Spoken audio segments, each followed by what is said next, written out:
This is an instance of how payday loans can end up going horribly wrong, where you find this Missouri man who actually paid 50,000 US dollars in interest after taking just a $2,500 loan in payday loans.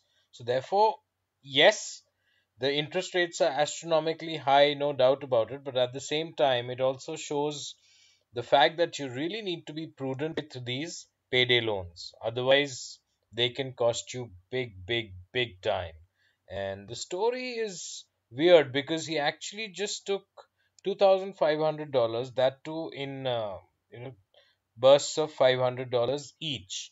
And on each of them, he was paying $95 as interest every 2 weeks. So can you imagine? So that's where these loans end up proving very, very costly. And the lesson learned here is also the fact that you should take these loans only when you really, really, really need money and absolutely are out of other sources. Otherwise, it's not really recommended that you go in for payday loans because they can cost you. And the second thing would always be that try and pay off these loans as quickly as possible. The more you delay, the more you prolong complete repayment, including interest, it'll just pile on.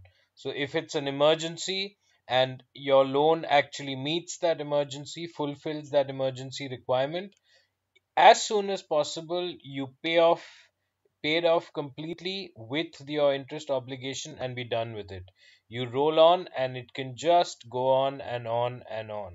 That is the point of these payday loans. And see, there are various sides to the whole thing because some say that there should not be a cap.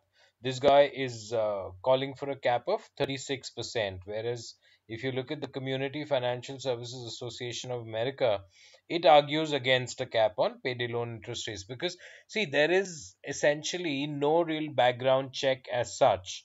And when you don't have a very good credit score, where regular banks at regular interest rates, they're not going to give you any loans.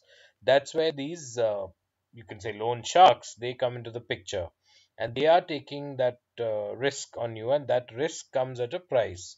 Unfortunately, that price is extremely high, and that's where you end up paying a very, very large sum of money as interest. So there are different sides to the argument, different sides to the equation, everything. And eliminating payday loans is not a solution either because when these kind of people with checkered credit or not so good credit, when they have these short-term credit needs, there's practically no other source from which they can actually get funds. And that's where these payday loans actually come into the picture and help these people out. Yes, it's a debt trap of sorts, but there are ways and means by which you can try and get out of these debt traps. That is also the point. So just remember, as I said, that try and meet your emergency and then pay it off with interest, close the payday loan. That is always the solution. The more you drag it on, the more you'll end up paying, and you could end up paying a lot of money. That's the point.